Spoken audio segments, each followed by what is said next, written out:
is a beautiful day on Long Island. I'm Scott Maskin, the host of the SUNation Energy Show. Today, we have two very special guests, and the topic today is electric vehicle charging. My first guest is Rachel Lane. We're going to discuss both residential and commercial. Rachel Lane is the senior rep at PSEG Long Island. And John Comack, who is the CEO of Green Energy Technologies, who does a tremendous amount of commercial EV infrastructure, and both of these guys have their fingers on the pulse of what's coming. So let's jump right into it. First of all, I want to thank this Air Force veteran, Rachel. Thank you, Scott. She won't tell me what she did because then she'd have to kill me, but she was definitely a veteran. So EV charging, electric vehicles, how many right now? How many cars are charging or on the Long Island region right now? Long Island, upwards of 30,000. Wow. Yeah, and we have the highest percentage of any region in New York State. In the state. You're I mean, correct. clearly, we're probably a little behind California and some of the other ones, but what's the goal? Like, is there a goal of how many EVs? There is a goal for Long Island. The goal is about 178,500 by 2025. That is in line with the state's climate action goals. So 185,000 minus 30 is 150,000 in 3 years. Yep. So that's 50,000. Is there going to be enough delivery? Like, are there going to be 50,000 cars, or are we kind of shooting straws right now? So, I mean, you're certainly addressing the supply chain issues that are out there. But I can tell you that OEMs are dumping $500 billion into research for EV cars. There's going to be about 109 types on the market by 2025. So you'll have 109 different light-duty options to choose from. So it's growing. Yeah. It's growing. I drive a Tesla Model Y. I picked it up last year. The experience of buying it wasn't the greatest experience, but the car, I don't think that from my lifestyle, I would ever go back to an internal combustion vehicle. I have a charging station at my home. I have one at my office.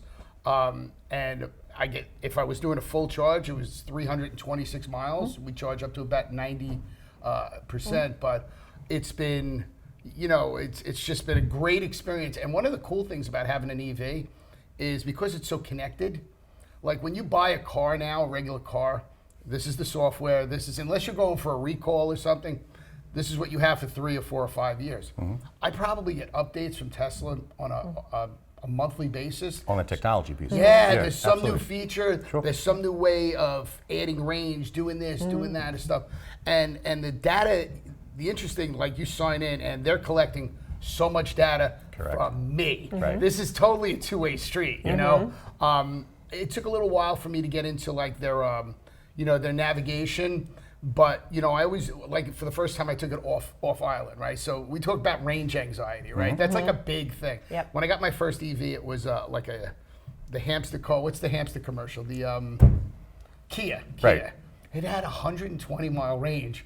And you're watching this thing go down. And again, we're going to talk about infrastructure because the scary part is, like, once you get past the point of no return, what happens, right? Like with a gas car, you could pull into pretty much any station.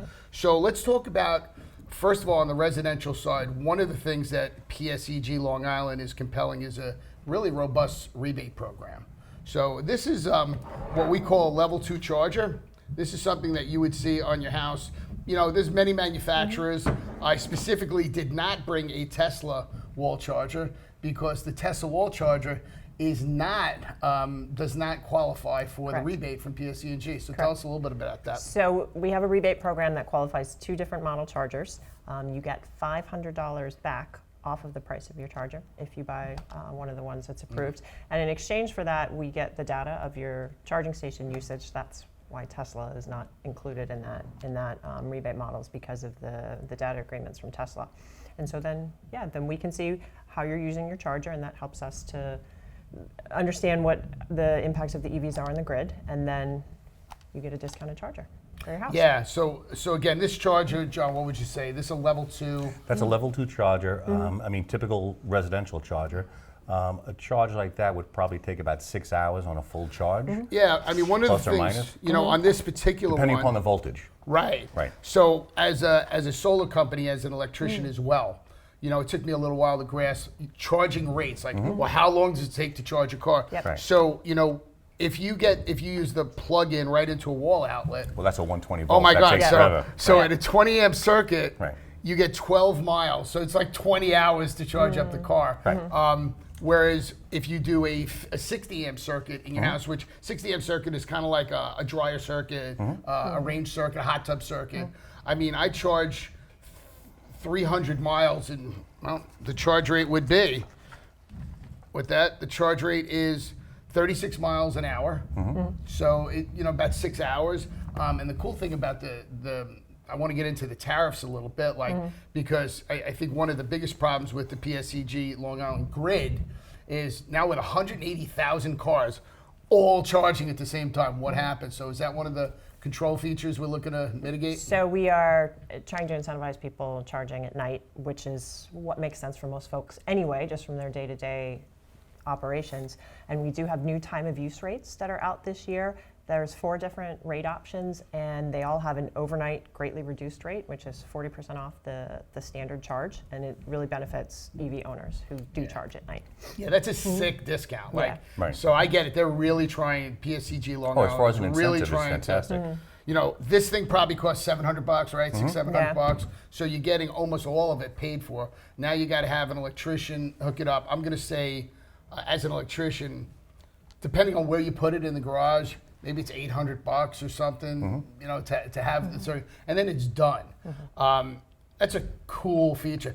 You're going to have, like, it's weird. Like, you know, you have a group of people coming to your home. You know, people charge. You know, you know, I see a time where I don't think we're going to hit 50,000 cars, you know, a year for the next 3 years. I just don't think there'll be that much supply. Yeah, but Scott, there's a lot of, I think what people got to understand right now is that there's a lot of different car manufacturers who are coming to market with newer models, Right. whether it's Volkswagen, GM, Ford. Yeah. I mean, So the Caddy. I right, mean, Ford has all a gonna have huge options. push out right now because like Ford right now, they don't even look at themselves as a car company anymore. Yeah. Right. You know, the Ford Telematics, they're actually thinking of themselves as a technology company that sells cars as a byproduct to pull in the data.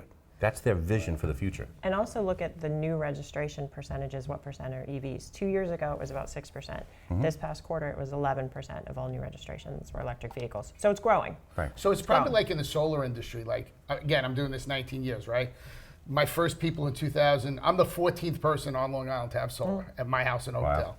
I was number 14, right? And I didn't do it for any green reason.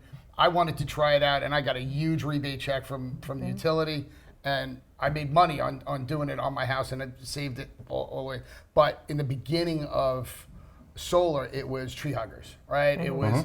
It didn't make it. There was a 17-year payback. There was no Incentive for doing Yeah. it. But people in Montauk and all over were saying, you know what, it's the right thing Right, to it's do. good for the environment. So it's almost like, you know, with the EV charging and stuff right now, we're in the early adopter phase. Yeah. And then what we saw in solar is all of a sudden we saw supply. Instead of building a better mousetrap with solar, it was now this racking manufacturer came out and there were different techniques and products flooded the market, right? So probably that's going to help, you know, Yep. on the EV side as well. And $4.50 a gallon gas. So. And getting better. Yeah, and getting so- higher. Yeah. So you'll see when we piece this all together. I took my trusty sidekick Nolan out to a Tesla supercharging station because one of the things again is to dumb down the information on whatever we do. It needs to be dumbed down because I'm a dumb guy and I need it dumbed down for me. Right. And we went to a Tesla charging station and we plugged in and we videotaped the whole thing so you could see on the screen. And at the end of the day, I put on 190 miles, right? Like, I don't use it like a phone, like a percentage, because I'm not percentaging, I'm driving miles. I need to know how much further I can go. So I put 190 miles of charge on, and it took me about 35 minutes to do that, which, again, it wasn't the end of the world, right? Like, it was 35 minutes. It's supposed to go to a gas station for 5. Yeah, but you know, Scott, there's another thing that people really have to understand. Like when you throw out numbers, it takes 6 hours to charge a car, an electric car. That's as if the battery is totally dead to where it's 100%. So Right. it's the same thing like a gas combustion engine. You don't drive your car on less than a quarter of a gallon of gas. You know what I'm saying? So it really, it's really meant really just to top off as you go. So once you get that concept, then the range anxiety goes away because you're never going to drive your electric car till it's out of electric. See, some people, As if you would drive your gas car till you run out of gas and then say, oh, let me go find a gas station. some people, I know some people. My buddy Gary he had a Model X he was one of the first ones to have an X, right? Every night he goes and plugs it, he tops off, right? Right. I don't do that. What I do is I'll look at I look at my schedule. I'm responsible, knowing, hey, I have to go to Queens tomorrow. I'm going to need to be topped off. But for the most part, I charge once a week.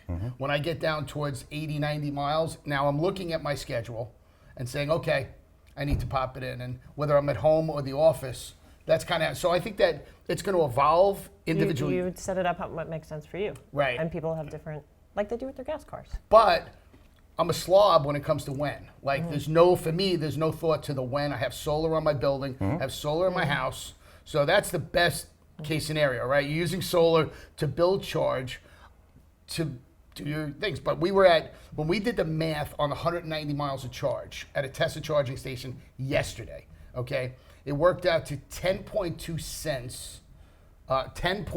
cents per mile that I drive, okay, with an electric charge. Now, again, that's kind of like one of those, how heavy do you hit the gas? Is it cold? Because, the Right, batteries. there's a couple of variations. But also, to it. if you're in a gas car, you know what? If you start slamming it, you're in the city same way. traffic, Yeah. it's the same thing. You're not getting 25 miles.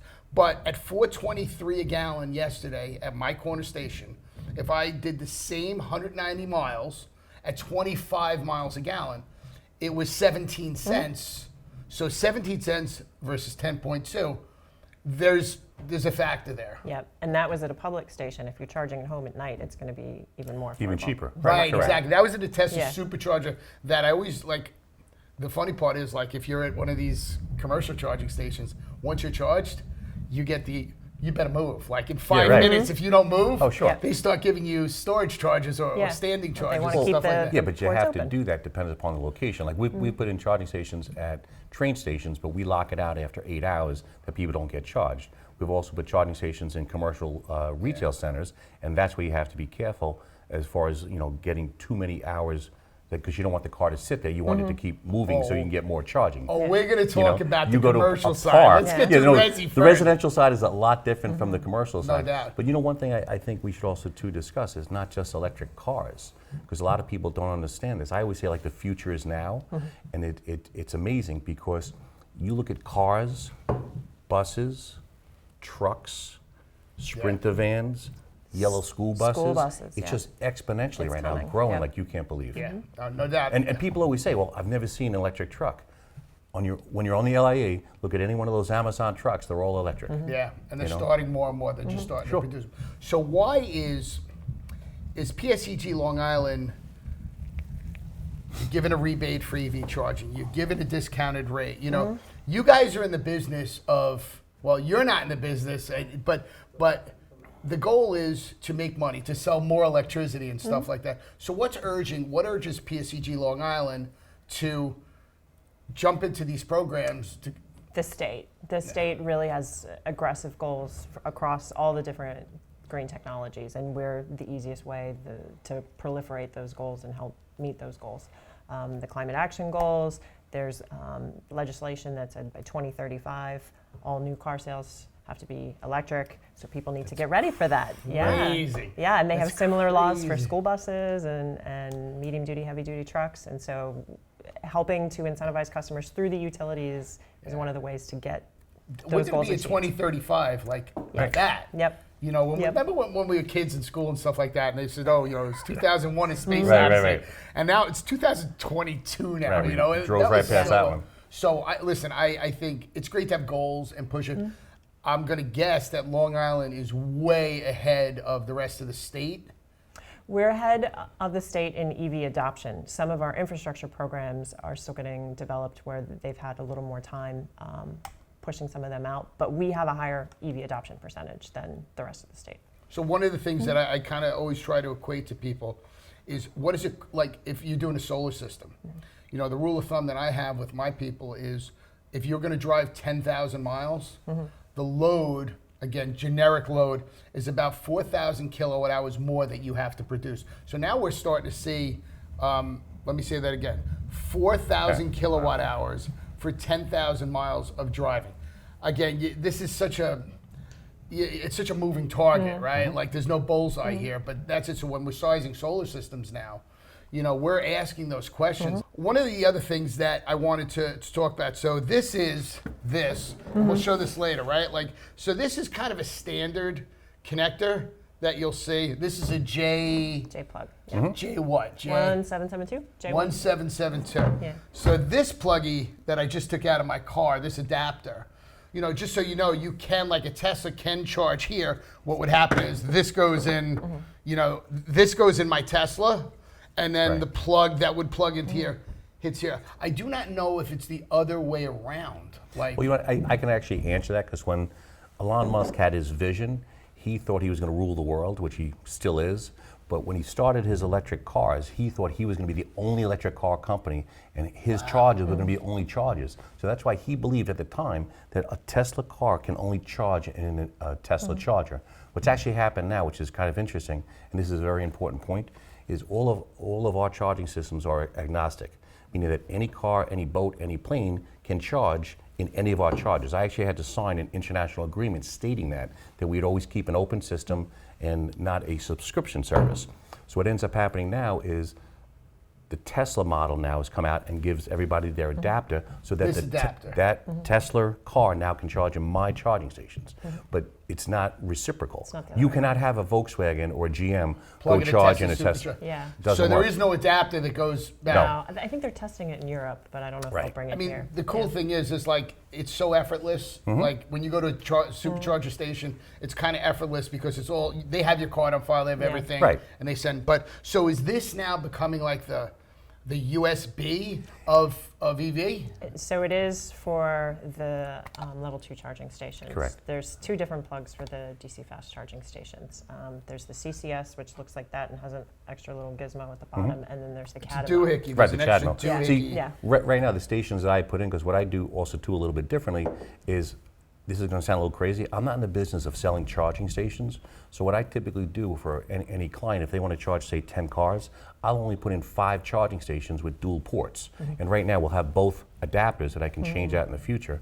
But that's a very important piece, because once the technology catches up, then it'll be a standard port for every single car. So that's what we're working towards. Yeah. Right. So let's talk about green energy technology, John, and what you do, because, like anything else, I've deployed, 8,000 residential systems, and in that there's probably 300 commercials.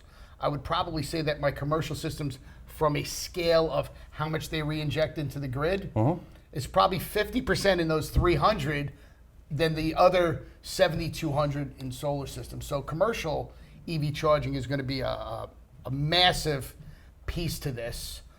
So tell me a little bit about your company, what you see and what you're doing. Yeah, no problem. We started the company about 4 years ago, and one thing we noticed is extremely fragmented, meaning that you had to call about a dozen people or a dozen different companies that were brokers to try to figure out how to put one charging station together. Call a manufacturer, call an engineer, call an electrician, where's the technology, who gets the permit. It was actually very confusing. So what was interesting is we stumbled upon this as an idea that we came up with, and I hate using this terminology, like a turnkey solution, but what we do differently from our competitors is we have our own engineering on staff, that we do an electrical capacity study first, and we do a traffic study second. Because again, we're not in the business of overselling the product, because you want to have your clients like what you do and then recommend you. I also own a construction company, so what I do is I backfeed the construction to my construction company, and then we're in charge of doing, I don't third party it out to somebody else. In addition, we offer financing if the client requests it, and then we're agnostic, like I said, so we deal with probably a half a dozen manufacturers. If we think that manufacturer will meet the client's specifications, put the whole package together with the technology, and the technology could be as simple as you want or as complex as you want.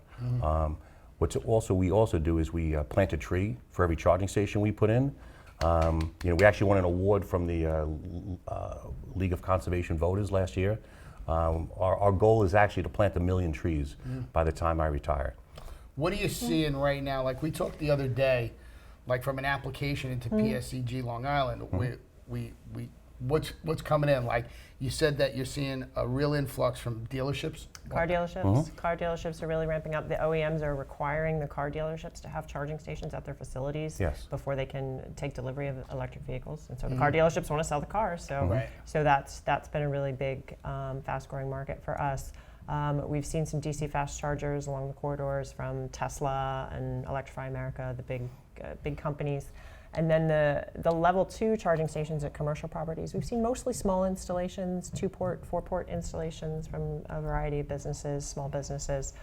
We'd like to see some more apartment complexes and more condos. It's a challenge. So those folks can have their charging at their residence. John and I sit with clients all the time, and so I'll give you my personal experience at my office in Ronkonkoma. We put in 5 level 2 charging stations, and the idea was, hey, you know, we'll be able to talk about solar. When they're charging, we'll sell solar. So it's great. It was completely the opposite. What we had was people wanted free gas. People wanted free charge, right? And they would park, like I literally went up, I saw somebody pull in with like a Prius hybrid kind of thing. He's parked sideways in front of a car to where I couldn't get a tractor trailer, and he gets out of the car and he puts a helmet on, and I'm like, what's going on? Oh, I'm charging. So where are you going? He pulls out one of these little electric boards out of his thing. He's like, I'm going to work. I says, you're not leaving your car here. And that was, so it was abusive what we saw. You know, when John and I talk to some of the builders that are doing condo projects and stuff, it's like, you know, they're in this to, there's the guys that are looking to do this to make money, and then there's people that are looking to do it as a service. You know, what do you see in? Well, you know what? I think there's a lot of different things going on, and we see a lot of retail applications to this right now, where you know they've done a lot of studies, obviously, with people who have electric cars have more disposable income first, and they've also noticed that when people go to a shopping mall, that they will actually stay longer shopping, knowing that their electric car is being you know energized. We've also done proposals for casinos, hotels. Parking garages, so you know it's unlimited. But we've also ventured into the municipality world. Now that one's a little bit interesting because we have 2 different business models. One is just basically a standard lease program, 5 years, we sell it back to you for $1 and we'll maintain it. Very simple. The municipal models, what we're doing is differently, is we're actually owning and operating the station. And then what we do is we'll give them a share of the revenue based upon the consumption. And then you know, we pick the locations of where we think we'll have the most access for people based upon the data, and the municipalities like it because they're not going out of pocket. So we could either bid it as an RFP, or the municipalities are finding it like free money. Is really what it comes down to, and then they sign an agreement with us for a certain duration of time, and it's a win-win because they're actually getting the product for nothing. They're not going out of pocket. They're getting a monthly check, and their constituents have access to the charging station. So one of the things I have to ask you. Every application for an EV charger goes through your desk. You're a pivot point on EV construction. You're seeing the trends and who's adopting from the commercial side.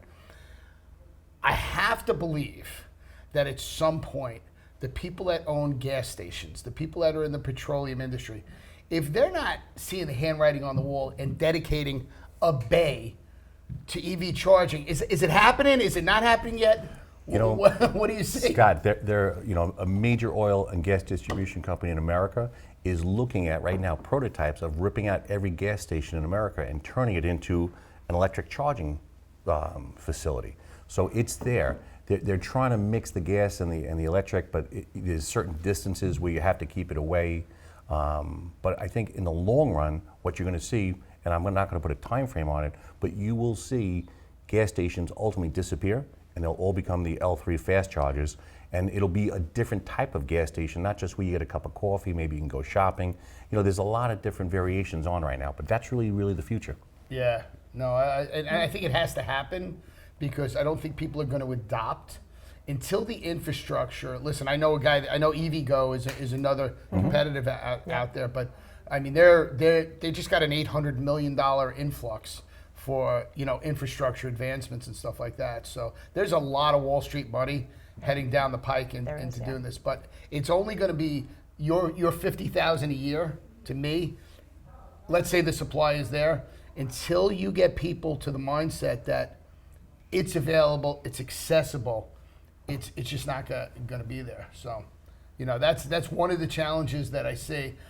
I think that inevitably it has to go there, right? Like, and it's going to happen when Bola stations are. You know, I don't want to use them, but they own like 27 stations on Long Island. When any of these, and most of the franchise stations, they don't really make money on gas. They make a few pennies. Right. They make it on the amenities. It's the coffee. Yeah, right. You know, it's the cigarettes and stuff like that. That's where they make their money. So if you have if the person is there instead of 12 minutes putting 30 gallons of gas in, they're there for 30 minutes, they have to be in favor of it. So we just discussed how on the commercial side it's so important right now, but the investment from some of these smaller mom and pops on the commercial side, it's considerable. So once again, PSEG LI is stepping up to the plate right now. The same way in the solar they did a rebate program.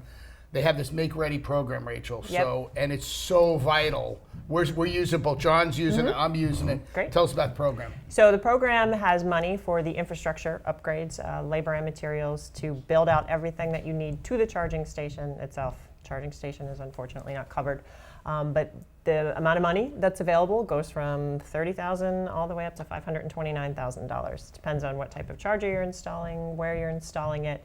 There's requirements that you have to meet, but we have money to help commercial folks, residential, multifamily places, municipalities, school districts. But that's huge. So Yeah, I don't want to absolutely. gloss over that. Yeah. That's like when you, like I was just out on the West Coast and every building that I went to, roofing companies, everything, they had 12 charging stations in front of their building, right?